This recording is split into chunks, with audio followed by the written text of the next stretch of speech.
يسرا ته وای ورته ریچارډ لګي راوځه سپلار دی راغی ریچارډ لګي راوځه سپلار دی راغی لګ په جګ غږ باندې ورته ریچارډ لګي راوځه سپلار دی راغی ریچارډ لګي راوځه سپلار دی راغی ورته ماکس دونه جګ ما ورته پلاره وای دلته چې لیکلی پلاره ورته ماکس برا سره بوزو باله ده پلاره ماکس برا سره بوزو باله ده بله جمله ووایه تی ووایه ورته نه زه له تاسې سره ځم نه زه له تاسې سره ځم لږ شاته ساته لږ شاته کښېنه نه زه له تاسې سره ځم ورته زه اوس ورته ښایي مښوکه مې کوچنی ښایي مښوکه مې وړه ښایي مښوکه مې وړه پنجاب مې لانځه کې زه وړکی ټینګ یم یو وخت به غاړ سړی رانه جوړ سي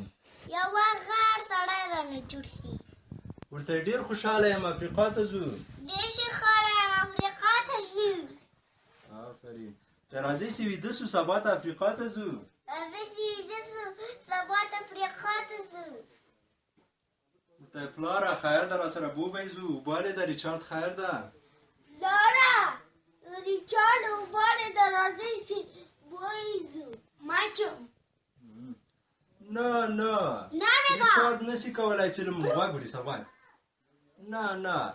ریچارډ نسی کولای له موږ سره لاړ شي ځکه ګوره زویه ګوره بچیه ته پوهېږې چې مرغۍ له موږ سره ډېر فرق لري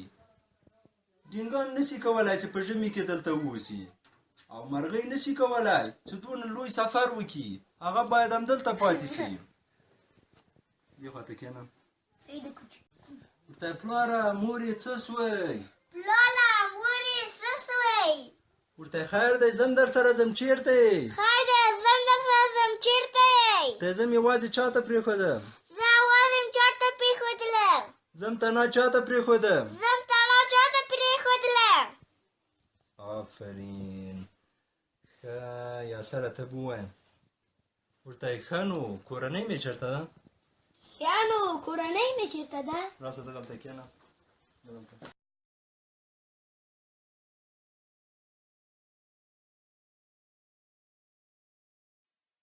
ښه زه به درته ووایم ځنډ مې وکړه ورته نه چرت مه وایه وخت ته راورسېدې نه چرت مه وهه وخت ته راورسېدلې ډوډۍ دې هم راوړه او د ګران بچي لپاره به جشن نیسو ورته یې ریچارډ لګی راوځه چې پلار دې راغی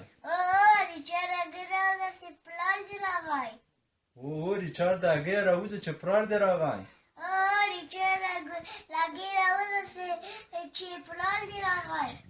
آفرین ته کولی سې آفرین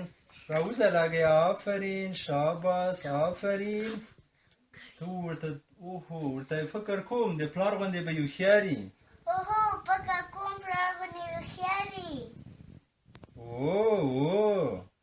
جشن ورته نیسو خپل زوی ته مو هغه ده ورته یېږه راغله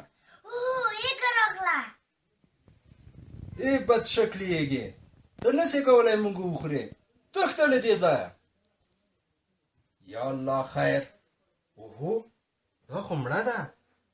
څنګه یې دا څه ډول مرغۍ ده ته صبر اوس به یو ټکان ورکړم پورته سه تا ته وایم ښه نه پورته کېږې اوس یې نو ګوره لرې سه نه ماکس باید داسې ونه کړي تاوان ورته لري موږ له ریچارډ سره ښه وکړل هغه نه شو کولی دا اوږد سفر شا ته ورسوي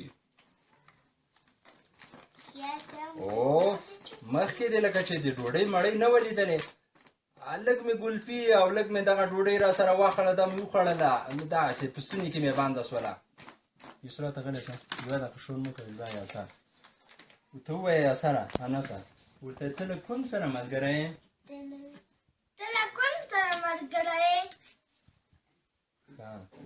ورته یې وایي دوی خو لاړل ورته یې سلام ما خو مخکې نه وي لیدلی سلام ما خو مخکې نه وي لیدلی